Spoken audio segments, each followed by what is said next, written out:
School school, public school, public school, Delhi public school, Delhi public school, first Delhi public school. और इन सब के आगे क्या लगोगे, जैसे यहाँ इलेक्ट्रॉन की तलाश मैंने हेडिंग दी है। जैसे कि किसी आदमी को खोजने जाते हो तो सबसे पहले वो आदमी जिस शहर में होता है आप उस शहर में जाते हो, फिर उसके घर पर जाते हो।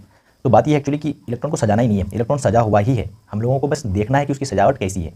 मज़ा आ गया, ऐसा आप बोलोगे वीडियो देखने के बाद।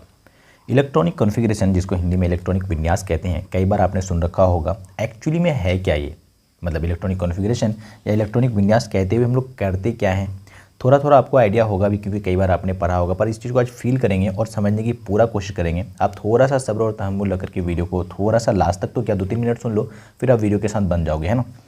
समझना शुरू करते हैं हम लोग। देखो, इलेक्ट्रॉनिक कॉन्फ़िगरेशन, जिसको हम लोग हिंदी में कहते हैं इलेक्ट्रॉनिक विन्यास, इसका मतलब होता है इलेक्ट्रॉन को सजाना।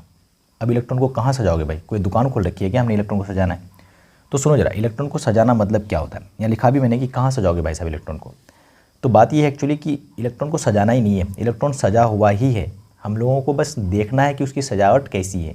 यानी जो एटम होता है, परमाणु होता है, परमाणु में इलेक्ट्रॉन होता है। अब वो इलेक्ट्रॉन परमाणु में जो है वो किस तरह सजा हुआ है, इस बात को हमको देखना है, ठीक है। तो और उसी बात को हमको कॉपी कलम में, यानी कलम से हम लोग कैसे लिख पाएंगे, उस सजावट को उतारने के लिए इस पार्टिकुलर हेडिंग का इस्तेमाल किया जाता है, जिसको हम लोग बोलते हैं इलेक्ट्रॉनिक कॉन्फ़िगरेशन, जिसकी हिंदी होती है इलेक्ट्रॉनिक विन्यास। समझना शुरू करते हैं ढंग से, ठीक है। देखो जरा, हम लिखा भी हमने कि बस हम लोगों को देखना है कि सजावट कैसी है उसकी, ठीक है। चलो एक बात पहले देख लेते हैं कि जो परमाणु होता है, आपको थोड़ा सा बेसिक इन्फॉर्मेशन देता हूँ, है ना। थोड़ा सा आप सब्र रख लेना 2-3 मिनट, उसके बाद आपको चीज़ें मिलने वाली बेहतरीन। जो परमाणु होता है उसमें होता क्या क्या, इलेक्ट्रॉन, प्रोटॉन और न्यूट्रॉन। परमाणु में हमारे लेवल तक तो ये बात है कि परमाणु में इलेक्ट्रॉन और प्रोटॉन और न्यूट्रॉन होता है, ठीक है। ये कहाँ कैसे क्या है उसको पहले एक बार देखते हैं। देखो, मैंने यहाँ पर आपको एक परमाणु, यानी जिसको इंग्लिश में एटम कहा जाता है, वो दिखाने की कोशिश करी है। परमाणु में क्या होता है, इलेक्ट्रॉन, प्रोटॉन, न्यूट्रॉन, मैंने आपको दिखाया। जो प्रोटॉन और न्यूट्रॉन होता है, प्रोटॉन पे हमने प्लस लिखा है और न्यूट्रॉन पे 0 लिखा है, इसका मतलब आपको पता होगा शायद, ठीक है। और इलेक्ट्रॉन पे माइनस, क्योंकि चार्ज की बात हो रही है यहाँ पे, खैर वो सब बात हम कर ही नहीं रहे यहाँ पे। प्रोटॉन और न्यूट्रॉन जो होता है, कोई भी परमाणु के बीच वाले हिस्से में होता है, बीच वाले हिस्से में यानी सेंटर में। तो प्रोटॉन और न्यूट्रॉन कहाँ होगा, सेंटर में। अब याद रखना, और सेंटर वाला भाग को हम लोग केंद्र या न्यूक्लियस कहते हैं, ठीक है। तो न्यूक्लियस में क्या मिलने वाला है आपको, प्रोटॉन और न्यूट्रॉन। अब इलेक्ट्रॉन सब कहाँ जाएगा फिर, तो इलेक्ट्रॉन की ड्यूटी दी गई है कि भाई आप बाहर ना घूमते रहना, बीच में बताना बस। तो इलेक्ट्रॉन जो है वो बीच में नहीं आता है, वो बाहर चक्कर काटते रहता है। तो ये जो इलेक्ट्रॉन चक्कर काट रहा, तो आप देख पा रहे होंगे मैंने यहाँ पर 2 दिया है, फिर यहाँ पे 3 दिया है, फिर इसके बाहर भी हो सकता था और उसके भी बाहर हो सकता था। तो यहाँ पे 2, यहाँ पे 3, ये जो सजावट है इलेक्ट्रॉन की, इसी को हम लोग कहते हैं इलेक्ट्रॉनिक कॉन्फ़िगरेशन। इलेक्ट्रॉन का सजावट, कॉन्फ़िगरेशन का मतलब ही होता है सजावट, ठीक है। तो उसी बात को हम लोग सीखने वाले हैं कि यहाँ पे मैंने 2 कैसे दे पाया है, यहाँ पे 3 कैसे दे पाया है, वो हम लोग सीखते हैं एक बार। चलो, मैंने आपको तो ये बता दिया कि इलेक्ट्रॉन जहाँ पे न्यूट्रॉन और प्रोटॉन जहाँ पे, उसको हम लोग केंद्र कहते हैं, न्यूक्लियस कहते हैं। और इलेक्ट्रॉन जिस पाथ पे, जिस रास्ता में चक्कर काट रहा है, उसको हम लोग कक्षा या शेल कहते हैं। शेल या कक्षा है, ध्यान रखना। और ये जो आपको सर्किल में दिख रहा है, ये सर्कुलर एक्चुअली होता है नहीं, ये 3 डायमेंशन में, ऐसे भी हो सकता है, ऐसे भी हो सकता है, मतलब ऐसे भी हो सकता है, ऐसे भी हो सकता है, समझ रहे हो, ऐसे भी हो सकता है। 3 डायमेंशन में होता है, स्पेस में होता है मतलब ये। अब चलो जरा देखते हैं इलेक्ट्रॉन होता कहाँ है एग्जैक्टली। इलेक्ट्रॉन की तलाश मैंने हेडिंग दी है।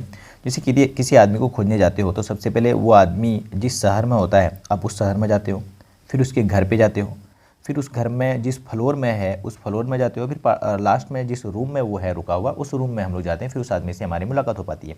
उसी तरह किसी भी इलेक्ट्रॉन को खोजने के लिए जाना है तो सबसे पहले जिस इलेक्ट्रॉन को खोज रहे हैं, जिस एटम के इलेक्ट्रॉन को खोज रहे हैं, उस एटम के पास यानी उस शहर में जाना पड़ेगा।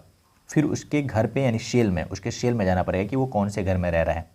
फिर उसके बाद उसके सब सेल यानी उपकक्षा, जिसको मैंने अब बिल्डिंग से मैंने घर से कंपेयर किया है, तो फ्लोर मतलब समझ लो उपकक्षा, ठीक है। और फिर जिस रूम में रहता है उसको हम लोग यहाँ पर एटम के केस में जो इलेक्ट्रॉन का एड्रेस है, जो इलेक्ट्रॉन जिस रूम में सो करके, उसको ऑर्बिटल या कोश कहा जाता है, ठीक है। इतना क्लियर हुआ। तो ये आप एनालॉजी देख करके क्लियर कर सकते हो, ठीक है। एनालॉजी देख करके यहाँ मैंने बनाने की कोशिश भी करी है। ये आपका हो गया केंद्र, सेंटर, ठीक है। मतलब यहाँ पे न्यूक्लियस जिसको बोलते हैं, न्यूक्लियस हो गया। अब न्यूक्लियस के सबसे बाहर वाला जो है उसको हमने क्या नाम दिया, ये है कक्षा, ठीक है, कक्षा। फिर कक्षा में देखो, फिर ये दूसरा कक्षा, ये तीसरा कक्षा, ये चौथा कक्षा, नाम भी होता है इसका KLMNO करके चलता है, ठीक है। ये कक्षा का नाम हो गया। अब ये तो होम का हो गया, ठीक है। होम में फिर क्या होता है, फ्लोर, ठीक है, फ्लोर को कक्षा बोलते हैं। तो देखो पहला वाला जो आपको दिख रहा है घर, उसमें 1 ही फ्लोर है, दूसरा वाला घर में 2 फ्लोर है, और तीसरा वाला घर में 3 फ्लोर, चौथा वाला घर में 4 फ्लोर है। और फ्लोर सबका नाम भी है 1S 2S 2P 3S 3P 4S 4P 4S 4P 4D 4P, sorry 4F होगा, ठीक है। तो ये फ्लोर सबका नाम हो गया, ठीक है। अब ये तो जो 3s है या 4s है या 2p 4d कुछ भी ले लो, ये तो फ्लोर है। अब उस फ्लोर में रूम भी तो होगा, तो देखो किस फ्लोर में कितना रूम है यहाँ पे ये देखो आप। अभी आप सीखने की कोशिश करो, अभी लास्ट तक आपको वीडियो में सारी बात समझ में आएगी। देखो s जो है जिसका नाम है s, तो s में केवल एक ही रूम है। p में कितना रूम है, p वाले फ्लोर में कोई फ्लोर का नाम p है तो उस फ्लोर में कितना रूम होगा 3, d वाले फ्लोर में कितना रूम होगा 5 और f वाले फ्लोर में होगा 7 रूम, 7 कमरा है टोटल। और एक खूबसूरत बात सुनो जरा आप, एक रूम में ना मैक्सिमम 2 ही इलेक्ट्रॉन, 2 ही लोग रह सकते हैं एक रूम में। तो उस तरह एक रूम में मैक्सिमम कितने इलेक्ट्रॉन रहेंगे 2। तो अब देखो जरा s में मैक्सिमम इलेक्ट्रॉन ही कितना आएगा 2 और p में मैक्सिमम इलेक्ट्रॉन कितना आएगा, देखो यहाँ पे 2, यहाँ पे 2, यहाँ पे 2, टोटल 6 इलेक्ट्रॉन आ जाएगा। उस तरह डी में मैक्सिमम इलेक्ट्रॉन 10 आएगा और एफ में मैक्सिमम इलेक्ट्रॉन 14 आएगा क्योंकि 7 कमरा है। यहाँ देखो मैंने बनाने की कोशिश करी है, एस में मैक्सिमम इलेक्ट्रॉन 2, पी में मैक्सिमम इलेक्ट्रॉन 6, डी में 10 और एफ में 14 रहेगा। ठीक है, इतना आप समझ में आ गया होगा लगता है मुझे।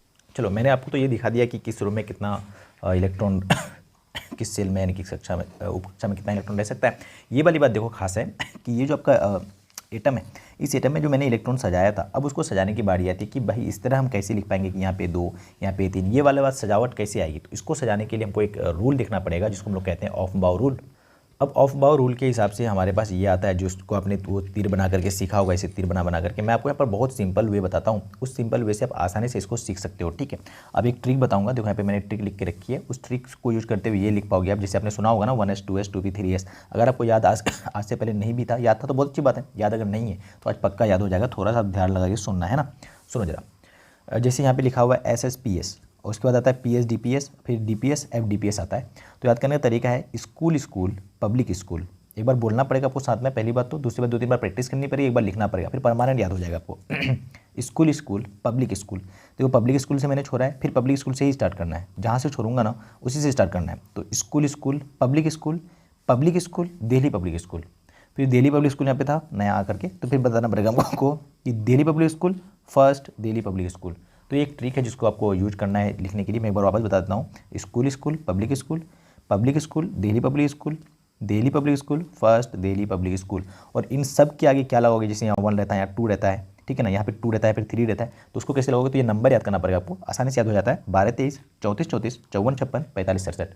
एक बार बोलना पड़ेगा, 12 23 34 34 54 56 45 67, ये नंबर आप याद कर लोगे, इसके आगे लगा देना आराम से। ठीक है, उसको आगे लगा दोगे, जो यहाँ पे मैंने लिखने की कोशिश करी वापस से, मैंने इसको ऐसे ही लिखा है, इसको स्कूल पब्लिक स्कूल 12 23 इसके आगे लगा दिया, तो 12 23 1 2 2 3। ठीक है, फिर आगे लिखा मैंने public school Delhi public school, फिर 34, देखो 3 4 34, फिर यहाँ पे 5 और फिर यहाँ पे 4 लगाया। ठीक है, तो इसे करके आप ये लिख पाओगे, एक दो बार प्रैक्टिस करोगे ना आपसे लिखाएगा, आप एक बार प्रैक्टिस करके देख लो, है ना। उसके बाद ये जो ऐसे करके गया है, ये ऊर्जा के बढ़ते हुए क्रम में सजाता है, एनर्जी के बढ़ते हुए क्रम में, यानी 1s 2s 2p 3s में देखोगे, यहाँ इसमें अगर दोनों में कंपेयर करोगे तो किसकी ऊर्जा ज़्यादा होगी 2p की, किससे 2s से। या मैंने कुछ एग्जांपल भी लिया है कि 2s की एनर्जी ज़्यादा होगी 1s से, क्योंकि 2s इधर लिखाया है। ठीक है, जैसे यहाँ पे 4p और 3d में किसकी ऊर्जा ज़्यादा होगी 4p की, 4p और 5s में 5s की, 4s 3d में 3d की। ठीक है, इधर एनर्जी बढ़ती गई है। ठीक है, चलो अब मैंने इतनी बार अपने सीख ली है, तो अब मैं आपको सिखा देता हूँ कि इलेक्ट्रॉन को अब सजाना कैसे हमने। ठीक है, ये जो मैंने आपको शुरू में दिखाया था कि इलेक्ट्रॉन को ऐसा सजाता हुआ हमको आना चाहिए, उस पर बात करते हैं हम लोग जरा। ठीक है,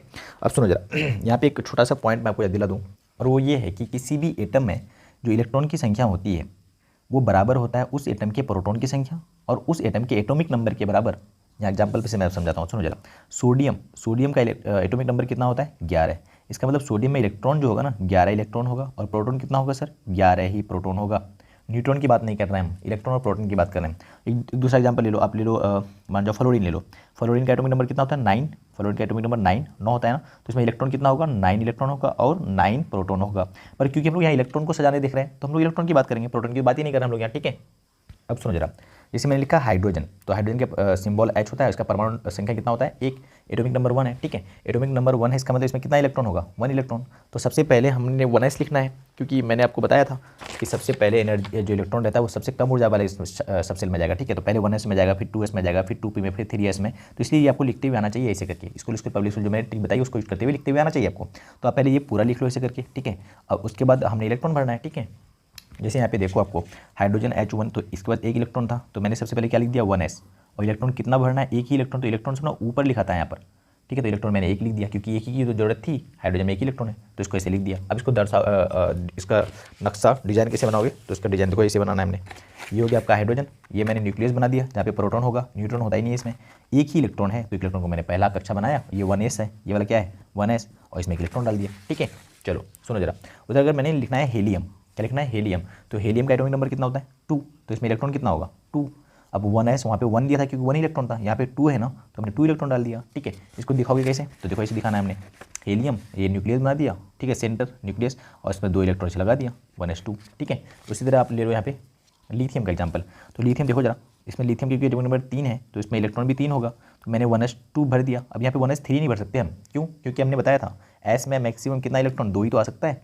ठीक है, 1s1 भर दिया, और 2s पे 2 भर सकते हैं मैक्सिमम, पर 3 ही तो है, 3 ही जाना हमने, तो मैंने 3 दे दिया, यहाँ पे 1 ही दिया था कि 2 और 1 3 हो जाए, तो देखो इलेक्ट्रॉन 2 और 1 3 हो गया। ठीक है, तो यहाँ पे देख लो आप, मैंने दिखाया 1s2, ठीक है 1s2, तो पहले सेल में 2 इलेक्ट्रॉन दिखाया, और लास्ट वाला जो दूसरा सेल है उसमें इलेक्ट्रॉन कितना एक ही है। ठीक है, इलेक्ट्रॉन से ऊपर लिखा था, ठीक है इलेक्ट्रॉन से ऊपर लिखा था।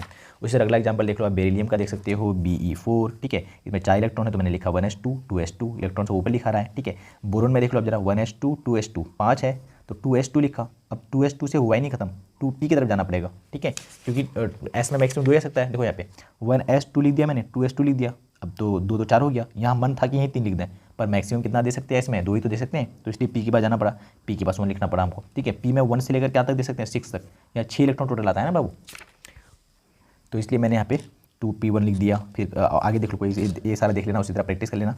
एक मैं सोडियम का दिखाता हूँ, सोडियम का देखो, पहले में 1s2 दे दिया हमने, फिर 2s2 दे दिया, फिर 2p6 दे दिया, क्योंकि हमें 11 जाना है, तो 2 2 4, और यहाँ पे 6 7, यहाँ पे 7 दे सकते हैं क्या, नहीं पी में मैक्सिमम 6 ही आता है। उसके बाद हमको अगला जाना पड़ेगा 3s के पास, तो 3s ने बोला मेरे में 1 रख दो, 11 पूरा हो जाएगा, फिर 11 पूरा हो गया। ठीक है, तो ऐसे करके इलेक्ट्रॉनिक कॉन्फ़िगरेशन लिखा जा सकता है। आई होप मैंने आपको सिखा पाया हूँ। ठीक है, आपको क्रोमियम और कॉपर में थोड़ा सा डाउट आ सकता है इसमें, क्योंकि थोड़ा सा अलग रूल लगता है जिसको हम लोग एक्सेप्शन भी कहते हैं, उसकी अलग से एक वीडियो बन जाएगी। ठीक है।